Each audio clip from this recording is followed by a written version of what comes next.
রাজ্যের শেষ দফার ভোট মিটতে না মিটতেই নদিয়ায় খুন হলো বিজেপি কর্মী। মৃত বিজেপি কর্মীর নাম হাফিজুল শেখ। দুষ্কৃতীরা পরপর দুটি গুলি করে খুন করার পর হাফিজুলের মাথা কেটে নিয়ে নৃশংসভাবে চলে যায় বলে অভিযোগ। সদ্য সমাপ্ত লোকসভা নির্বাচনের আগে হাফিজুলের নেতৃত্বে এলাকায় সংখ্যালঘুরা বিজেপিতে যোগ দিয়েছিল। লোকসভা নির্বাচনেও ওই এলাকায় বিজেপির বেশ ভালোভাবে মাথাচাড়া দিয়ে উঠেছিল, আর তার পরিণাম হিসেবে হাফিজুলকে খুন করা হয়েছে বলে দাবি বিজেপির। ইতিমধ্যে মৃত হাফিজুলের পরিবারের পক্ষ থেকে সিবিআই তদন্তের দাবি করা হয়েছে। একই সাথে ঘটনায় জড়িত প্রায় 10 থেকে 11 জনের বিরুদ্ধে কঠোর শাস্তি দাবি করা হয়েছে। আর বিজেপি কর্মী হাফিজুলের খুনের ঘটনায় অভিযোগের তীর রাজ্যের শাসক দল তৃণমূল কংগ্রেসের দিকে বলেই জানিয়েছেন নদিয়া উত্তর বিজেপির জেলা সভাপতি অর্জুন বিশ্বাস। যদিও ঘটনার দায় অস্বীকার করেছে তৃণমূল কংগ্রেস। এটা দুই দুষ্কৃতী গোষ্ঠীর লড়াইয়ে খুন বলে দাবি তৃণমূলের।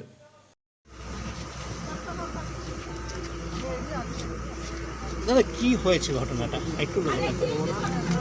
আজকে সারা পশ্চিমবঙ্গে যে সন্ত্রাস ভোটের আগে এবং ভোটের পরে, যে আজকে সংখ্যালঘু ভাইরা আমাদের কিছুদিন আগে শুভেন্দুদার হাত ধরে এই বগার নেতৃত্বে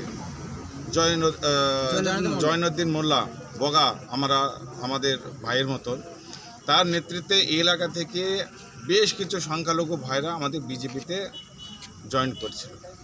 আর তার নেতৃত্বে এলাকায় এই এলাকায় আস্তে আস্তে বিজেপির সংগঠন বাড়ছে এবং এই যে লোকসভা নির্বাচনে এই এলাকায় একটা ভালো ভোট এরা করছে।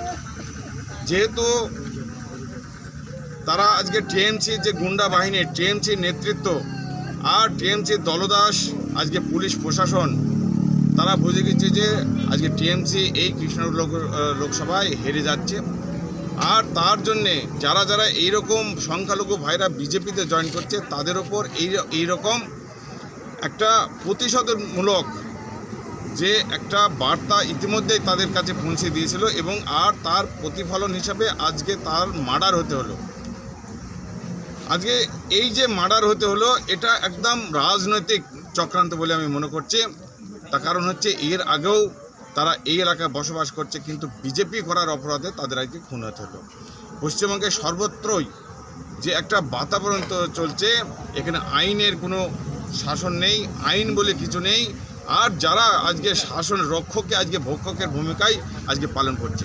এরা বলছে পুলিশের ড্রেস নাকি খাকি ড্রেস পরে এসছে এবং প্রকাশ্যে দিবালোকে একদম এখানটায় থেকে মেরে তারা গটগট করে এখান থেকে হেঁটে চলে গেছে। কী সাহস হতে পারে তাদের, কত সাহস হতে পারে তাদের। এবং শুধু তাই নয়, এই যে আমাদের হাফিজুলকে খুন করার পরে তাকে মাথাটা কেটে নিয়ে চলে গেছে, নৃশংস খুন যাকে বলা হচ্ছে। তাই আমার মনে হয় পশ্চিমবঙ্গে আজকে যে অরাজকতা সৃষ্টি হয়েছে, আইন বলে কিছু নেই, আমরা এর প্রতিবাদ চাই। এর যারা এই খুনের সঙ্গে সম্পর্ক আছে তাদেরকে অবিলম্বে গ্রেপ্তার করতে হবে এবং তাদের একদম দৃষ্টান্তমূলক তাদের শাস্তি দিতে হবে, যাতে এইরকম নৃশংস খুন আর কাউকে না হতে হয়। এটাই আমার বলার।